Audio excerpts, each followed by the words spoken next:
अगर निर्वाचन आयोग ने सुनेगा, अगर राष्ट्रपति ने सुनेंगे, जेल सुनवाई होगी तो जेल जाएंगे। ऐसा नहीं करोगे आप। मैं ये कहूंगी कि वहाँ उन्होंने खारिज किया है, मगर हमारी लड़ाई हम जनता पे। मीनाक्षी नटराजन की याचिका सुप्रीम कोर्ट से खारिज कर दी गई। वो याचिका जिसमें कि रिटर्निंग ऑफिसर के द्वारा उनके राज्यसभा प्रत्याशी के तौर पर नामांकन फॉर्म को रिजेक्ट कर दिया गया था, वो याचिका का मसला सुप्रीम कोर्ट में पहुंचा। देश की सबसे बड़ी अदालत से बड़ी उम्मीद थी इस मसले पर कि हो सकता है कि वो कोई ऐतिहासिक फैसला ले, ऐतिहासिक निर्णय सुनाए, लेकिन इस सब के बावजूद कोई नया इतिहास रचा नहीं गया और याचिका खारिज हो गई। याचिका खारिज हुई तो क्यों हुई? याचिका खारिज होने के बाद मीनाक्षी नटराजन ने क्या कहा और इसके बाद क्या कानूनी विकल्प बचे हैं मीनाक्षी नटराजन के पास, ये आपको बताऊंगा। वीडियो के अंत तक बने रहेंगे तो। नमस्कार, मैं हूं भुवनेश सेंगर। देखना शुरू कर चुके हैं आप द लपेटा। भूतो न भविष्यति जैसा हुआ, मीनाक्षी नटराजन का नामांकन जो है वो पर्चा फॉर्म जो है वो खारिज कर दिया गया, सभी को विदित है। जिस मसले के ऊपर तर्क ये दिया गया था, मीनाक्षी नटराजन ने दिल्ली में प्रेस कॉन्फ्रेंस भी की और उसमें भी उन्होंने कहा कि दरअसल जो मांगा जाता है किसी भी प्रत्याशी से ब्यौरा, उसमें कॉलम ये था कि जो केस चल रहे हैं आपको उनकी जानकारी देना है, जिन पर चार्ज फ्रेम हो गए उनकी जानकारी देना है।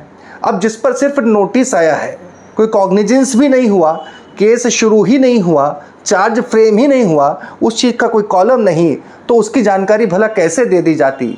इतनी सी बात पर मीनाक्षी नटराजन का पर्चा खारिज हो जाता है, जो फॉर्म है वो निरस्त हो जाता है। निरस्त होने के बाद में जब ये पूरा मसला बड़ा विवाद का विषय बनता है, प्रत्याशी कांग्रेस पार्टी चुनाव आयोग पहुंचती है। आयोग केवल जो आवेदन सरीका लेकर उसे फाइल में दबाकर बैठ जाता है। चुनाव आयोग ने अभी तक कुछ नहीं किया इस पर। और उसके बाद में देश की सबसे बड़ी अदालत में, दरअसल मैं आपको बता दूं कि 10 जून को ही ये रात को ही सुप्रीम कोर्ट में ऑनलाइन याचिका दायर कर दी गई थी इस मसले पर। इसके बाद में अगले दिन इसकी सुनवाई होती है, जो सुनवाई के लिए स्वीकार कर ली जाती है, लेकिन उसके बावजूद चुनाव प्रक्रिया को रोका जाए, स्थगित किया जाए, ऐसा कोई आदेश सुप्रीम कोर्ट के द्वारा पारित नहीं किया जाता है।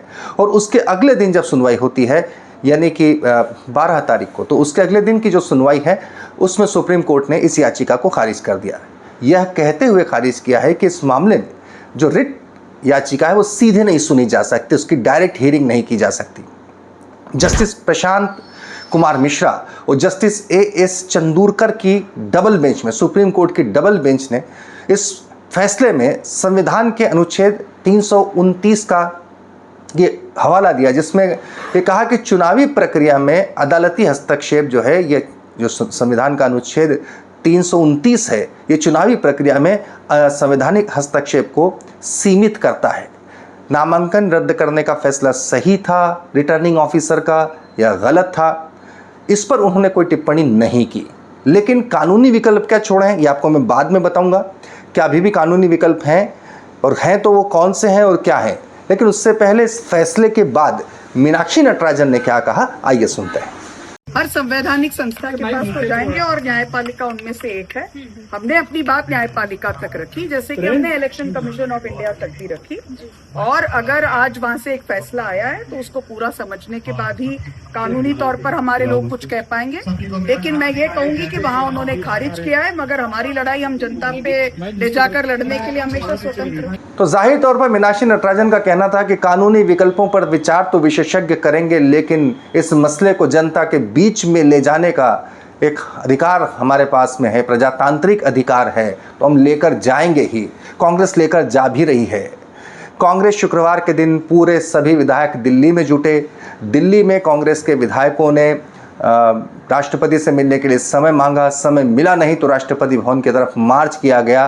लेकिन उससे पहले मैं आपको बता दूं कि कानूनी विकल्प की जो बात मैं आपसे कह रहा था, कानूनी जो विकल्प है वो ये है कि सुप्रीम कोर्ट ने कहा है कि आप इसे इलेक्शन पिटीशन के तौर पर आप चाहें तो इसे चुनावी प्रक्रिया पूरी होने के बाद इलेक्शन पिटीशन के तौर पर हाई कोर्ट में आप इसे अपनी अपील कर सकते हैं, आप याचिका दायर कर सकते हैं। ये विकल्प बचा है इलेक्शन पिटीशन का। लेकिन तब तक तो सब हो ही चुका है साहब। उसके ताबड़तोड़ तरीके से एक दिन पहले ही, कल की हम बात करें, तस्वीरें हमने आपको दिखाई थी, एक दिन पहले ही किस तरीके से बीजेपी के तीनों प्रत्याशियों को निर्वाचन आयोग, राज्य निर्वाचन आयोग जो है, जो निर्वाचन आयोग है, रिटर्निंग ऑफिसर हैं, वो निर्वाचित घोषित कर चुके हैं, निर्वाचित घोषित होने का प्रमाण पत्र सौंप चुके हैं।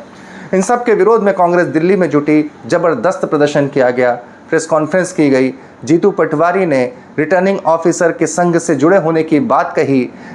वहीं दूसरी तरफ उमंग सिंगार ने कहा कि ये जो रिटर्निंग ऑफिसर है वो कह रहे थे किसी को कि उन्हें नौकरी करना है। बहरहाल ये दोनों बातों के अलावा जो जिस तरह से प्रदर्शन हुआ, गिरफ्तारी हुई, गिरफ्तारी के वक्त क्या कहा जीतू पटवारी ने, ये भी सुना देता हूँ।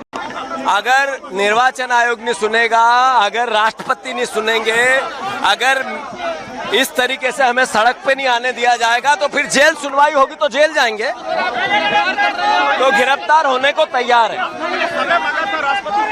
नहीं दिया जब तो न्याय मांगना, देश ध्यान आकर्षित करे, देश देखे कि किस तरीके का लोकतांत्रिक व्यवहार सरकार का हो गया है। इसीलिए तो मार्च करना गुनाह है क्या? जेल ले जाएंगे, जाने को तैयार है। तो जाहिर तौर पर इस मसले पर गहमागहमी है। कांग्रेस पूरी कोशिश कर रही है कि इस मसले को लेकर वो देश, सड़क से लेकर देश की संसद तक, यानी दिल्ली तक इस मसले की गूंज सुनाई दे। लेकिन इन सब के बीच में एक सवाल मेरा आपसे है कि आप इस मसले पर क्या सोचते हैं? क्या मीनाक्षी नटराजन के साथ नाइंसाफी हुई? दूसरी बात, जो कुछ भी हुआ है उसकी सुनवाई का जो प्लेटफॉर्म है वो कहाँ है? क्योंकि कांग्रेस की शिकायत जो है वो चुनाव आयोग दबा कर बैठते हैं। कांग्रेस के विधायकों ने राष्ट्रपति से मिलने की गुहार लगाई तो लिखित में ये आ गया कि आपसे लिखित में आया मेल कि आपसे मिलने का वक्त नहीं है राष्ट्रपति जी के पास, आप नहीं मुलाकात कर सकते। देश के 60 विधायक देश की राष्ट्रपति से मुलाकात नहीं कर सकते।